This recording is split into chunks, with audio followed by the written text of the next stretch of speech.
Assalamualaikum warahmatullahi wabarakatuh. Saya Kalista Merina Putri dengan NIM 36014220998. Di sini saya akan mempresentasikan materi psikologi pembelajaran online dan teknologi.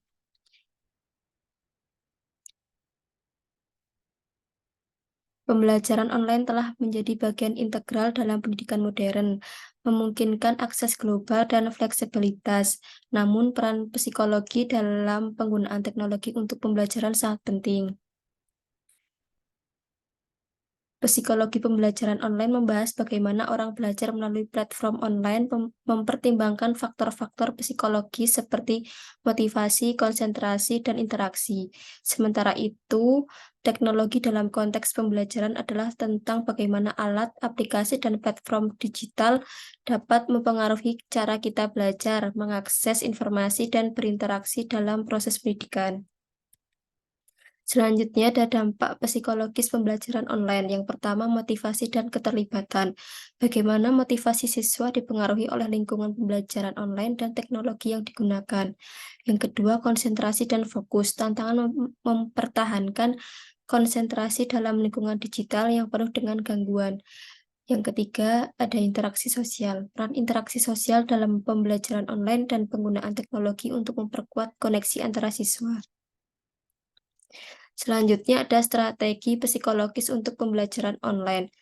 Yang pertama, desain pembelajaran yang mempertimbangkan psikologi. Bagaimana desain kurikulum dan penggunaan teknologi dapat disesuaikan untuk memaksimalkan efektivitas belajar. Yang kedua, pengelolaan waktu dan stres.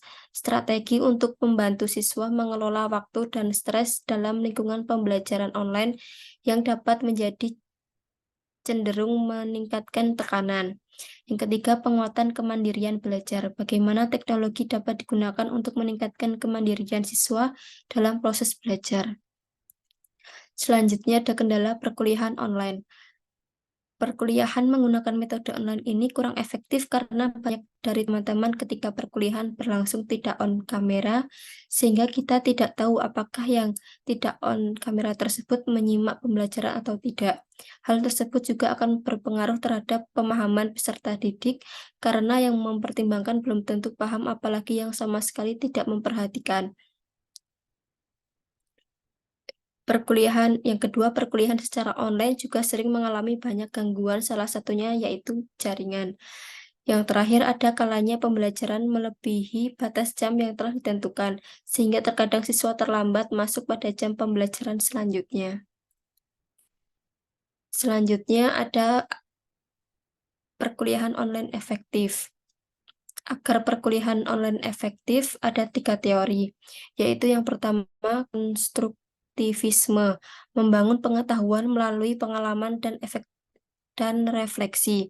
Perkuliahan akan maksimal kalau kita sudah mengetahui apa yang akan kita bahas atau diskusikan, tidak hanya mengandalkan apa yang ada dalam pemikiran kita. Kemudian teori ini berkaitan dengan kolaborasi. Jadi antara pengetahuan yang satu dengan yang lainnya bisa didiskusikan atau dikolaborasikan. Pembelajaran mandiri dilakukan sendiri, mencari dan mempelajari sendiri, dan saat pembelajaran online berlangsung sifatnya hanya mendiskusikan terkait materi yang sudah dipelajari secara mandiri sebelumnya. Jadi materi 60% kurang lebih dari mahasiswa itu sendiri. Yang kedua, behaviorisme, berkaitan dengan respon atau umpan balik. Teori ini mempelajari perilaku. Kalau kita mempunyai pengetahuan pasti, perilaku kita juga akan berubah sesuai dengan pengetahuan yang kita punya.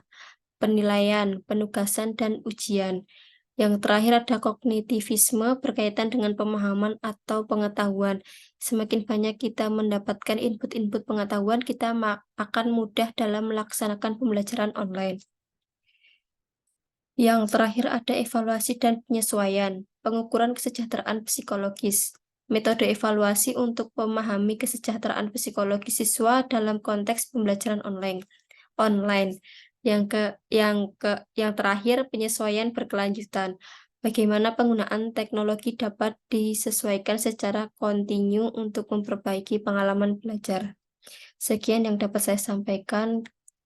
Terima kasih. Wassalamualaikum warahmatullahi wabarakatuh.